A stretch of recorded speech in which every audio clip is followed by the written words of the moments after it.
Hello दोस्तों, मैं आप सभी का स्वागत करता हूं आपके अपने हिंदी स्टेनो चैनल में।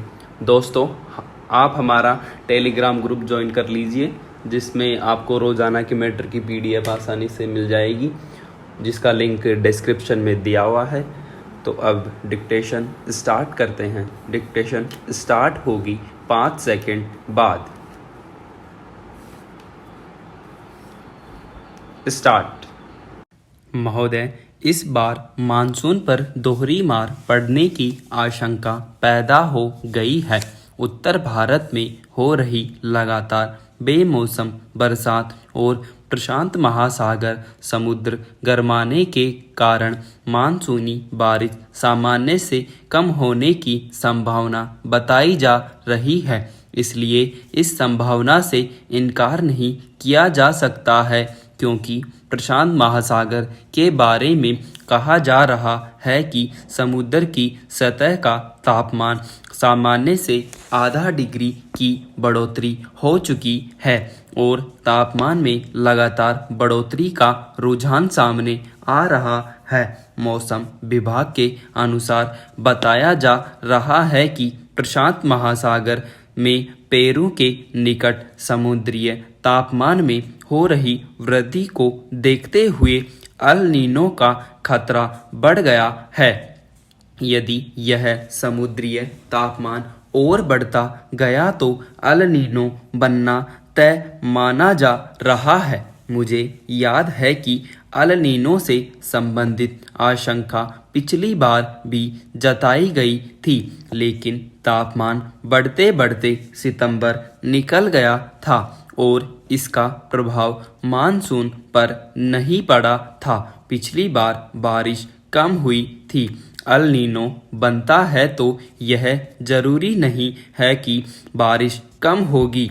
पहले उदाहरण बताते हैं कि अल नीनो के कारण बारिश कम होने की आशंका 66% और सामान्य होने की संभावना 44% होती है। खतरा सिर्फ अल नीनो का नहीं है। इस बार उत्तर भारत से लेकर मध्य भारत में लगातार हो रही बारिश से गर्मी नहीं पड़ रही है। मानसून के अच्छे प्रवाह के लिए भारतीय प्रायद्वीप का गर्म होना बहुत जरूरी है। मार्च अप्रैल में अधिक बारिश से तापमान में कमी होने से मानसून के प्रभावित होने की आशंका करीब 42% है। खासकर उत्तरी और मध्य राज्यों पर इसका प्रभाव पड़ सकता है। बदलते मौसम ने इस बार अपना असर दिखा दिया है। एक ओर बाढ़ तो दूसरी ओर बेमौसम बारिश तो तीसरी ओर ओलावृष्टि से फसलों को काफ़ी नुकसान पहुंचा है। इस कारण से किसानों का मनोबल बुरी तरह से टूट चुका है। गेहूं, दाल, चना, सरसों आदि फसलें किसानों को सही पैदावार नहीं दे पाई हैं। इसकी भरपाई कर पाना मुश्किल है। अब यह देखना है कि केंद्र और राज्य सरकार किसानों को राहत पहुंचाने के लिए किसी तरह की मदद की घोषणा करती है या नहीं। एक दृष्टिकोण से देखा जाए तो सरकार को किसानों के पिछले कर्ज और ब्याज माफ़ कर देना चाहिए, ताकि किसान इस घाटे से उभरकर खेती की ओर जुट सकें। वैसे भी किसानों के लिए खेती मुनाफे का सौदा नहीं रही है। बीमा का विकास प्रत्यक्ष रूप से देश की जनसांख्यिकीय और आर्थिक रूप से जुड़ा होता है। बीमा कंपनी व्यक्ति समूह परिसंपत्ति के अंतर्गत वित्तीय जोखिम उठाने संबंधी अनुबंधों का प्रस्ताव करती है, जबकि अन्य कंपनियां वस्तुओं और सेवाओं से संबंधित जुड़े व्यवसाय संचालित करती हैं। यद्यपि गैर बीमा कंपनियों द्वारा प्रस्तुत किए गए करार घंटे, दिन, महीने, वर्ष अथवा किसी व्यक्ति और परिसंपत्ति के लिए जीवन पर्यंत हो सकते हैं। एक बीमा कंपनी का उत्पाद खरीदने वाला कोई ग्राहक संबंधित कार्यक्रम के से जुड़ी तमाम अनिश्चितताएं और जोखिम बीमा कंपनी के हवाले कर देता है। किसी भी आपदा और हानि के प्रति बेफिक्र हो जाता है। दूसरी तरफ बीमा कंपनी सभी संबंधित जोखिमों और अनिश्चितताओं का बोझ अपने कंधों पर लेकर अनुबंध के अनुसार अधीन संपूर्ण समयावधि के लिए वित्तीय हानियों को प्रतिपूर्ति सुनिश्चित करती है। बाजार में जोखिम बीमा कंपनियों के लिए अवसर होता है। बीमा कंपनी अत्यधिक तकनीकी कार्यों के प्रबंधन के लिए अपना व्यवसाय संचालित करने के लिए बीमांकित नियुक्त करना अनिवार्य होता है। विकसित देशों में उच्च वित्तीय जोखिम माने जाते हैं। विशेष तौर पर बैंकिंग क्षेत्र में वित्तीय सेवाओं के लिए बीमाकर्ता नियुक्त किया जाता है। बीमा कंपनियां सामान्यतः उत्पादों की एक सीमा के साथ लघु और दीर्घावधि सभी प्रकार के वित्तीय जोखिमों के बारे में प्रस्ताव करती है। बाजार के अंतर्गत आने वाले सभी बीमा और निवेश उत्पाद जीवन बीमा गैर जीवन बीमा की परिभाषा के अंतर्गत आते हैं, जो कि मुख्य तौर पर सावधि बीमा, आजीवन बीमा, वर्गीकृत बीमा, निवृत्ति एवं पेंशन उत्पाद, सूक्ष्म बीमा, स्वास्थ्य बीमा, मोटर बीमा, समुद्री बीमा, अग्नि बीमा, इंजीनियरिंग बीमा और विमानन बीमा से संबंध होते हैं।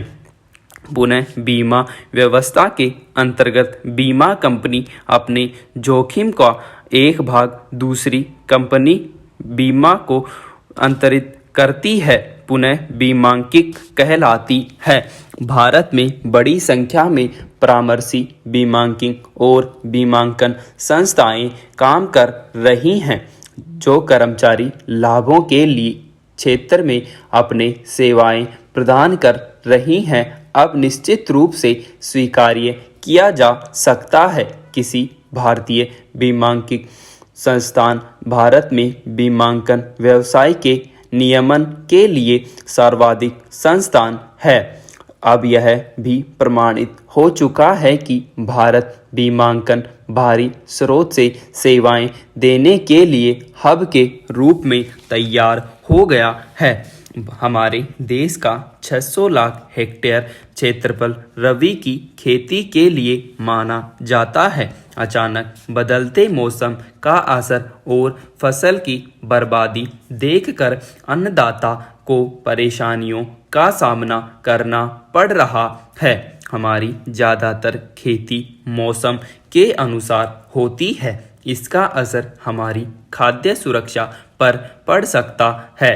देश भर में ओलावृष्टि के कारण राजस्थान, पंजाब, हरियाणा, उत्तर प्रदेश, उत्तराखंड, बिहार, मध्य प्रदेश और महाराष्ट्र राज्यों में लगभग 113 लाख हेक्टेयर क्षेत्र में खड़ी रबी फसल को भारी मात्रा में नुकसान होने से संबंधित ज्ञापन प्राप्त हुए हैं और ऐसे संकेत भी मिल रहे हैं। इसी सिलसिले में गुरुवार को एक टीम राजस्थान के लिए रवाना कर दी गई है, जबकि हरियाणा के लिए शुक्रवार को टीम रवाना कर दी जाएगी।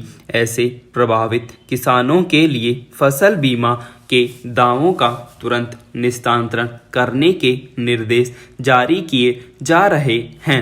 बुधवार को केंद्रीय कृषि मंत्री जी ने राष्ट्रीय आपदा राहत कोष का बजट दुगना करने के संकेत दिए हैं। केंद्र सरकार अगले 5 सालों के लिए करोड़ों रुपये का प्रावधान किया है। इस कोष में पिछले वर्ष की तुलना में दुगनी धनराशि का इंतजाम किया जा रहा है। प्रभावित राज्यों को आपदा राहत के तहत राशि 10 दिन के अंदर उपलब्ध करा दी जाएगी। कृषि मंत्री जी ने इस तारतम्य में यह भी संकेत दिए हैं कि राज्य सरकारें किसानों को मुआवजा बांटने के लिए सरकारी प्रक्रिया पूरी होने का इंतजार न करें, बल्कि उनको राज्य आपदा राहत कोष से धन वितरित करना शुरू कर दिया जाना चाहिए। यह सरकार केवल उद्योगपतियों के लिए सहूलियत भी जुटा रही है, उन्हें रियायतें भी बांट रही हैं, बल्कि किसानों के हित में काम कर रही है। केंद्रीय खाद्य मंत्री ने गन्ना उत्पादक राज्य उत्तर प्रदेश, हरियाणा, पंजाब, बिहार, आंध्र प्रदेश, तमिलनाडु, गुजरात, उड़ीसा के मुख्यमंत्रियों की बैठक अप्रैल के अंतिम बुधवार को बुलाने के संकेत दिए हैं।